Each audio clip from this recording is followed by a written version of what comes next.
അപ്പോൾ ഈ 1.5 മണിക്കൂറിനിടയിൽ ഈ നമ്മൾ ഈ ജനറൽ ഹോസ്പിറ്റലിൽ എത്തി എന്നുള്ളത് ബാക്കി യൂണിറ്റിലുള്ള പ്രൊഡ്യൂസർക്കോ അതിൻ്റെ ഡയറക്ടർക്കോ ആർക്കും അറിഞ്ഞുകൂടാ. ഈ ജനറൽ ഹോസ്പിറ്റലിലേക്കാണ് വന്നത്. അവരെന്ത് ചെയ്തു, ബാലൻ നായരെയും കൊണ്ട് അന്നത്തെ ഏറ്റവും വലിയ ഹോസ്പിറ്റൽ, സ്വകാര്യ ഹോസ്പിറ്റൽ വിജയ ഹോസ്പിറ്റലാണ് കോടമ്പാക്കത്ത്. അത് ബാലൻ നായരെയും മറ്റേ പൈലറ്റിനെയും കൊണ്ട് വിജയ ഹോസ്പിറ്റലിലേക്കാണ് പോയത്. അപ്പോൾ കമ്മ്യൂണിക്കേഷൻ എന്ന് പറയുന്ന സംഭവമില്ല, അന്ന് ലാൻഡ് ഫോണല്ലേ ഉള്ളൂ, മൊബൈലില്ല.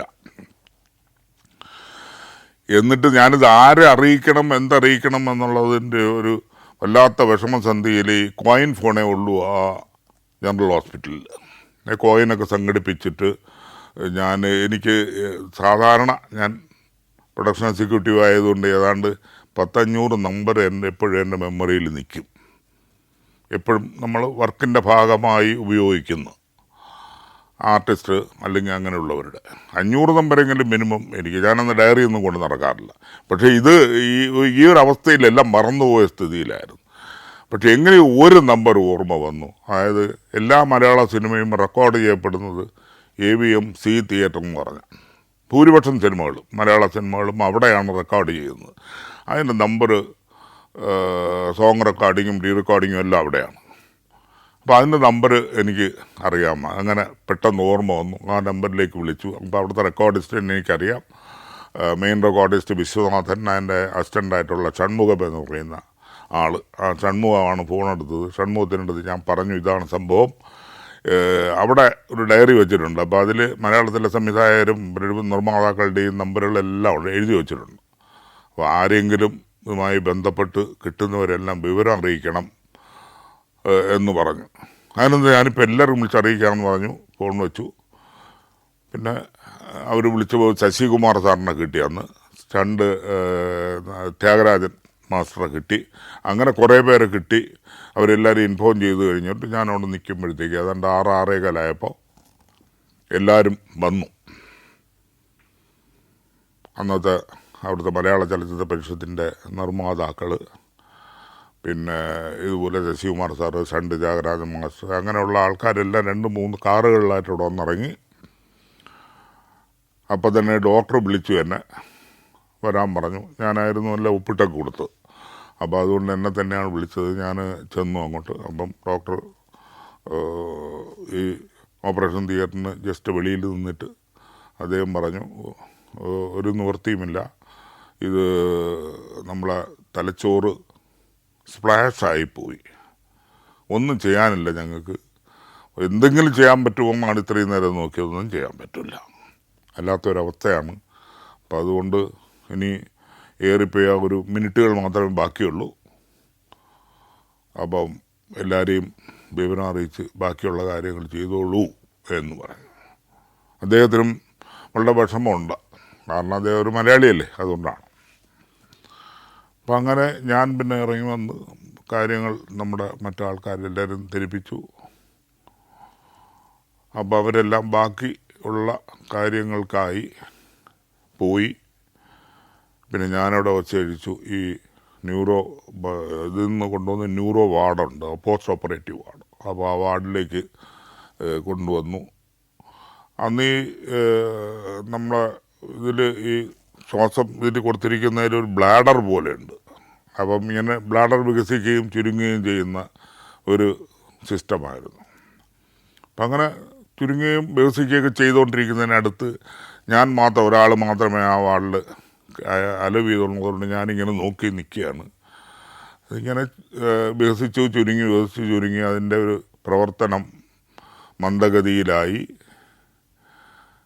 പിന്നെ അതങ്ങ് നിന്നു. അങ്ങനെയാണ് അവസാന ശ്വാസവും, ജയൻ്റെ അവസാന ശ്വാസവും പോകുന്നത്. ജയൻ നമ്മൾ അന്ത്യശ്വാസം വലിച്ചു. അത് കഴിഞ്ഞിട്ട്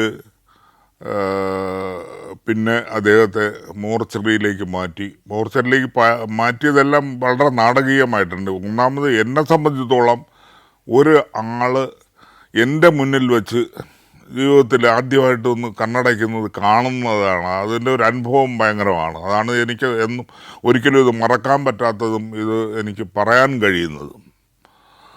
ഒരാൾ എൻ്റെ മുന്നിൽ വെച്ച് അവസാന ശ്വാസം വലിച്ച് മരിക്കുക എന്ന് പറയുന്നത് ഞാനെന്നല്ല, ആരായാലും എന്നെ ദിക്സാക്ഷി ഉണ്ടെങ്കിൽ അദ്ദേഹം മറക്കാൻ പറ്റില്ല. അപ്പോൾ അതുപോലെ ഒരു ഇൻസിഡൻ്റാണ്.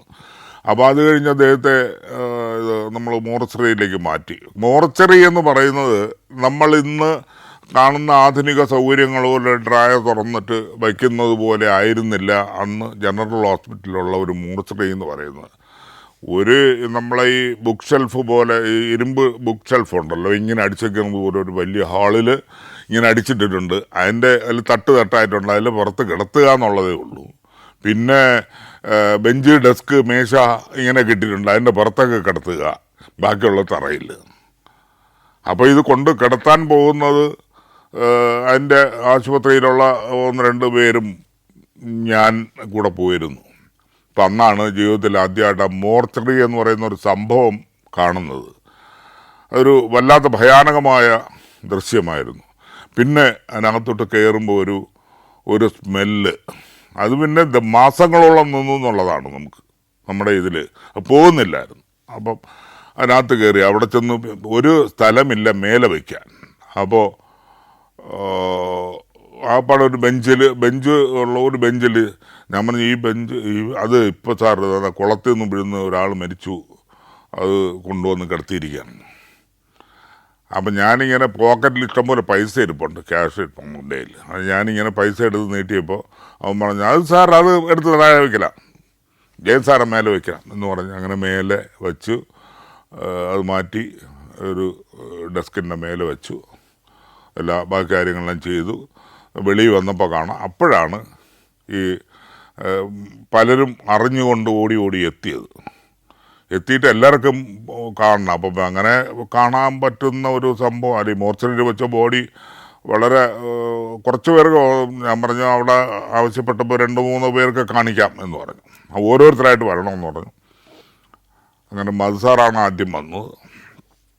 മധുസാറകത്ത് പോയി തിരിച്ചു വന്നു. അങ്ങനെ 2-3 പേര് കണ്ടു. ഇതിനെല്ലാം ഞാൻ ആശുപത്രിയിലെ അറ്റൻഡർക്ക്, ഈ മോർച്ചറി ചാർജ് ചെയ്ത ആൾക്ക് പൈസ കൊടുത്തുകൊണ്ടിരിക്കുകയാണ് എന്നുള്ളതാണ്. അവിടെയും കൈക്കൂലിയാണ് ഈ ചെന്നൈ നഗരത്തിൽ. അപ്പോൾ അവിടെ നിന്നും അടുത്ത ദിവസം പോസ്റ്റ്മോർട്ടം ഞായറാഴ്ച ആയതുകൊണ്ടാണ് അന്ന് നടക്കാത്തത്. മാത്രമല്ല സമയം വൈകിപ്പോയി. അടുത്ത ദിവസം രാവിലെ തന്നെ.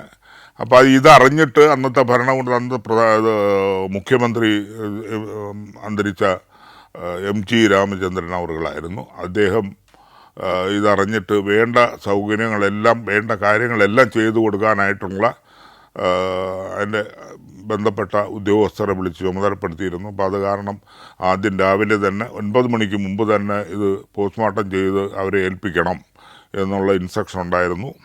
അപ്പോൾ അത് കാരണം രാവിലെ തന്നെ എൻ്റെ കാര്യങ്ങളെല്ലാം നടത്തി പിന്നീട് അത് കേരളത്തിലേക്ക് ഫ്ലൈറ്റ് മുഖാന്തരം കൊണ്ടുവരികയാണ് ചെയ്തത്. ഞാൻ എയർപോർട്ടിൽ വന്ന് ഇത് ബോഡി അകത്ത് കയറ്റി വച്ചു. പിന്നെ ഞാൻ കേരളത്തിലേക്ക് വന്നില്ല എന്നുള്ളതാണ് എൻ്റെ ഒരു വാസ്തവം.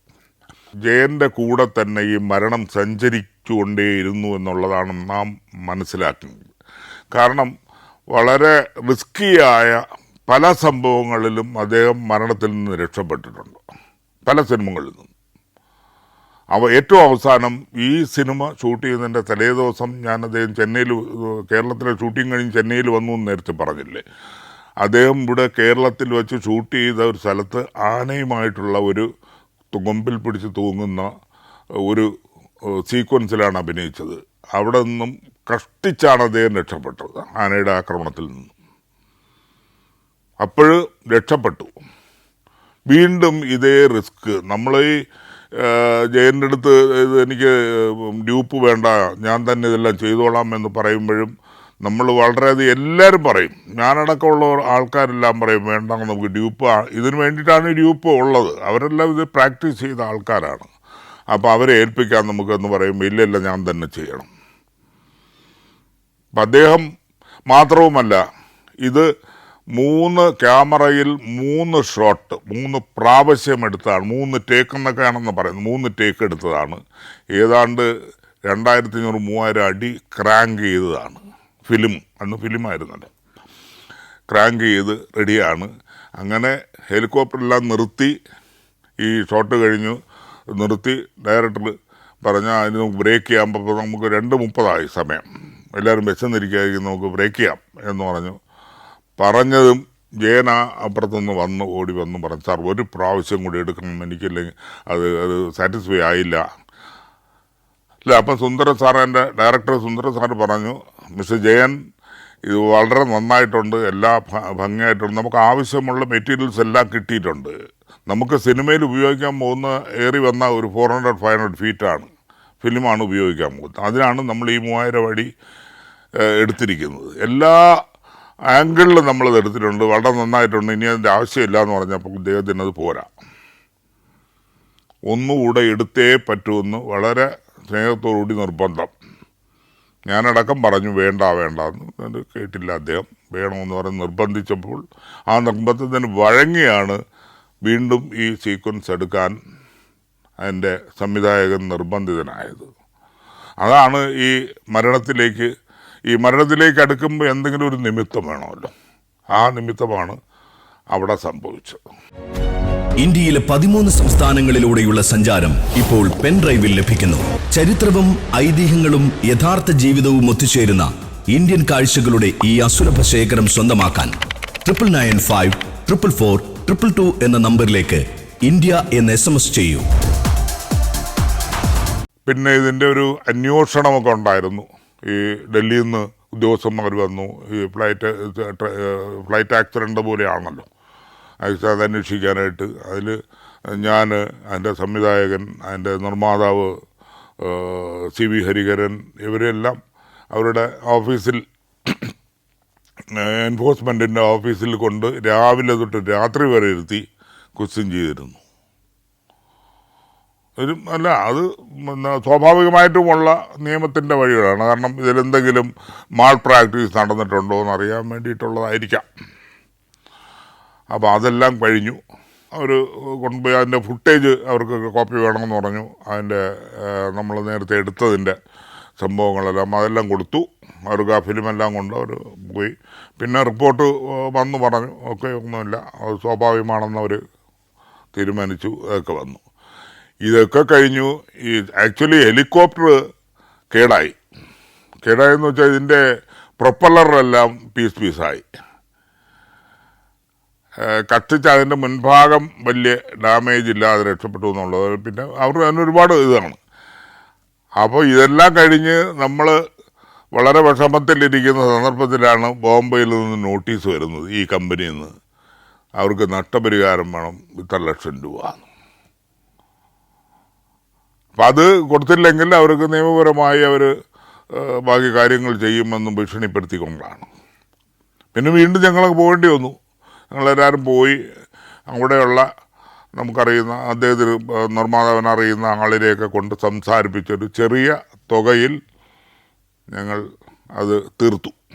അപ്പോൾ അത് തീർന്നു. ഇനി അടുത്ത ഊഴം ഈ സിനിമ റിലീസ് ചെയ്യാന്നുള്ളതാണ്. റിലീസ് ചെയ്യണമെന്നുണ്ടെങ്കിൽ ഇത് ഡബ് ചെയ്തിട്ടില്ലായിരുന്നു, ജയൻ്റെ പൊക്കോട്ടൊന്നും ഡബ് ചെയ്തിട്ടില്ല. അപ്പോൾ അത് ഡബിങ്ങിന് വേണ്ടിയിട്ട് ഈ ജയൻ്റെ വോയിസ് കൊടുക്കണമെന്നുണ്ടെങ്കിൽ ആര് കൊടുക്കും എന്നുള്ളതാണ്. അപ്പോൾ അങ്ങനെ ഞാൻ അന്വേഷിച്ച് ഒരാളിനെ കണ്ടെത്തിയതാണ് ആലപ്പി അഷ്റഫ്. ആലപ്പി അഷ്റഫ് അന്ന് അഭിനയമോഹവുമായി ചെറിയ ശബ്ദം കൊടുത്തുകൊണ്ട് ചെന്നൈയിൽ RK ലോഡ്ജ് എന്ന് പറയുന്ന ഈ സിനിമാക്കാർ താമസിക്കുന്ന, ഈ ഭാഗ്യാന്വേഷികൾ താമസിക്കുന്ന ഒരു ഹോട്ടലുണ്ട്. അങ്ങനെ RK ലോഡ്ജിൽ താമസിക്കുകയാണ്. അങ്ങനെ ആലപ്പി അഷ്റഫിനെ പോയി കണ്ട് കാര്യം പറഞ്ഞപ്പോഴത്തേക്ക് കഴിഞ്ഞ് നമുക്കൊന്നും ചെയ്യാം, അത് ഞാൻ ചെയ്താൽ ശരിയാവൂ എന്നുള്ളതാണ്. എന്തായാലും നിങ്ങൾ നിങ്ങൾക്കാണ് നിയോഗം നിങ്ങൾക്കാണ് എന്ന് പറഞ്ഞു. അങ്ങനെയാണ് ആദ്യമായിട്ടൊരു മേജർ സൗണ്ട് ആലപ്പി അഷ്റഫ് ജയന് വേണ്ടി കൊടുക്കുന്നത്. പക്ഷേ വളരെ ഗംഭീരമായിരുന്നു എന്നുള്ളതാണ്, യാതൊരുവിധ വ്യത്യാസവും തോന്നാതിരിക്കത്ത വണ്ണം വളരെ ഗംഭീരമായി അദ്ദേഹം ചെയ്തു. അദ്ദേഹം ഒരു മിമിക്രി ആർട്ടിസ്റ്റ് കൂടിയാണല്ലോ. അപ്പം അദ്ദേഹം അത് ഭംഗിയായിട്ട് ചെയ്തു. അതോടുകൂടി അദ്ദേഹത്തിന് ആലപ്പി അഷ്റഫിന് സൗണ്ട് കൊടുക്കുന്നതിന് വലിയ പേരുണ്ടായി എന്നുള്ളതാണ് വാസ്തവം. അത് ആലപ്പി അഷ്റഫ് പല സ്ഥലങ്ങളിലും പറയാറുമുണ്ട്.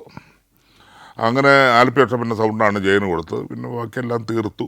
ഇത് ക്ലൈമാക്സ് സീനാണ്, ബാക്കി ഷൂട്ടെല്ലാം കഴിഞ്ഞിരുന്നു. എന്നിരുന്നാലും ഇതിനെ അവസാനിപ്പിക്കണമല്ലോ. അപ്പോൾ അതിന് ഞങ്ങൾ അതിനൊരു പോംവഴി സംവിധായകരും എല്ലാം കൂടെ കണ്ടെത്തിയിരുന്നത് ഈ ഹെലികോപ്റ്റർ വന്ന് ഏതാണ്ട് ഇടിക്കുന്നത് വരെയുള്ള പോർഷൻ നമ്മുടെ ഫിലിമിലോ കിട്ടിയിട്ടുണ്ട് നമുക്ക് ക്യാമറയിൽ. അപ്പോൾ ഇത് ഇടിച്ചിട്ട് അപ്പോൾ പിന്നെ എല്ലാം പോയല്ലോ, നിർത്തിയല്ലോ ക്യാമറയെല്ലാം. പിന്നെ എന്ത് സംഭവിച്ചു എന്നുള്ളത് കാണിക്കണമല്ലോ. അപ്പോൾ അത് നമ്മളതിന് കണ്ടുവച്ചത് ഒരു ഹെലികോപ്റ്റർ ബ്ലാസ്റ്റ് ആവണം, അതായിരിക്കണം എന്നുള്ളത് തീരുമാനിക്കുന്നു. അപ്പോൾ അത് ബ്ലാസ്റ്റ് ആവണമെങ്കിൽ അതിന് ഒരു മിനിയേച്ചർ ചെയ്തു. ഇതേ ഹെലികോപ്റ്ററിൻ്റെ മിനിയേച്ചർ ചെയ്ത് സ്റ്റുഡിയോയിൽ ഇതെല്ലാം തയ്യാറാക്കി അവിടെ വച്ച് ബ്ലാസ്റ്റാക്കി. എന്നിട്ടിത് മാച്ച് ചെയ്യുകയായിരുന്നു. അങ്ങനെയാണ് ഫിനിഷ് ചെയ്തത്. നമ്മൾ സിനിമയിൽ കാണാം, ഈ തറയിൽ വന്ന് ഇടിക്കുന്നവരെയുള്ള പോർഷനിൽ ഇത് കഴിഞ്ഞ് ബ്ലാസ്റ്റ് ആകുന്നു, അവിടെ ഫ്രീസ് ചെയ്യപ്പെടുന്നു.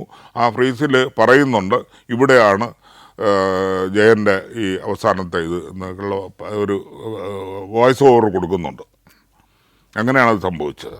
അങ്ങനെയാണ് പടം ഫിനിഷായത്. ബാക്കി പോർഷനെല്ലാം നേരത്തെ തന്നെ ഷൂട്ട് ചെയ്തിരുന്നതുകൊണ്ട് വേറെ ഇനി പിന്നീട് ഷൂട്ടിങ് നടത്തേണ്ടി വന്നില്ല.